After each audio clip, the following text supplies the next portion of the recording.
Hey Horizon, my name is Rachel Wagner, and as I think about the passage that we're going to look at today, I just was reminded of a time in my life that was many years long, and that was a circumstance that I chose and that I felt that God had led me into that turned out to not be what I thought it was going to be.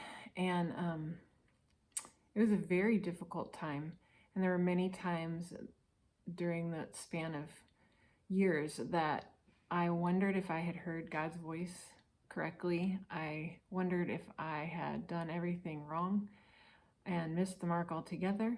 And I honestly wondered where Jesus was in it sometimes, because he wasn't answering my questions the way I wanted him to, the way I thought he would. He wasn't delivering me the way I wanted him to. And so I felt kind of imprisoned. I felt powerless. And I wanted to be delivered.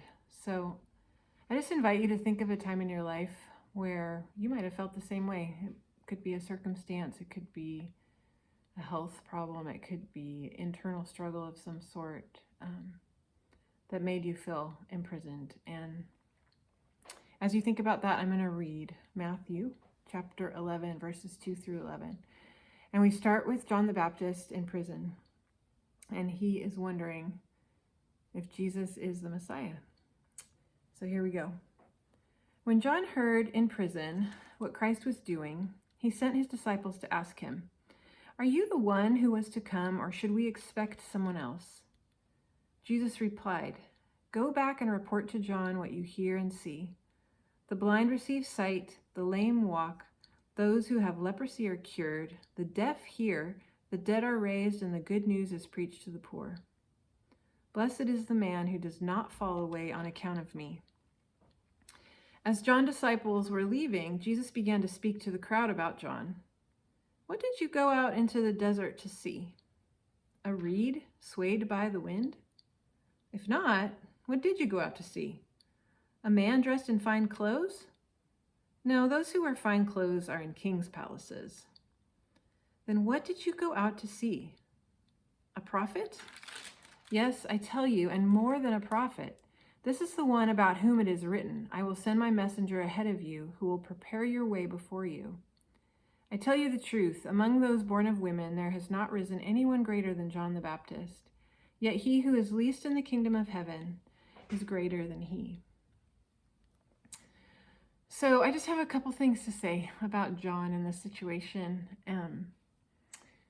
So John presented his questions to Jesus, and along with his questions, all the fears and doubts and hopes that were underneath them.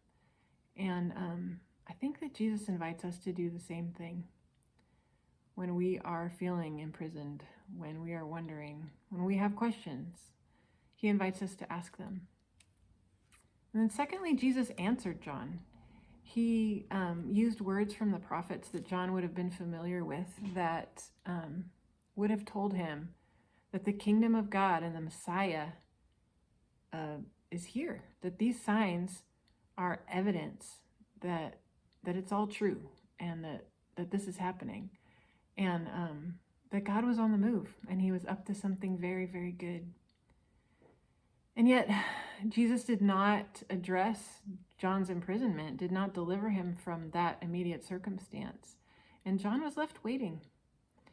And we are left waiting sometimes. We find ourselves in the waiting room, wondering what God is up to. And then thirdly, Jesus went on to tell the people who John was, because he knew John, and he knew him through and through, and he knew the doubts and the fears, and he knew who he was made to be, and he knows us too, even when we might forget who we are, or think that our lives have been in vain, or when we might not even be sure of who Jesus is or what he is doing. He knows us, and he loves us, and he is up to something very, very good, beyond our wildest imaginations. And as we sit in whatever waiting room that God has us in right now, or at whatever time in our life, may we anticipate what he is delivering us to, which is the renewal of all things.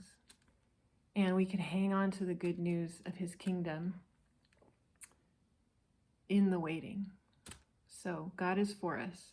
He knows us. He loves us, and he is up to something very, very good. Grace and peace.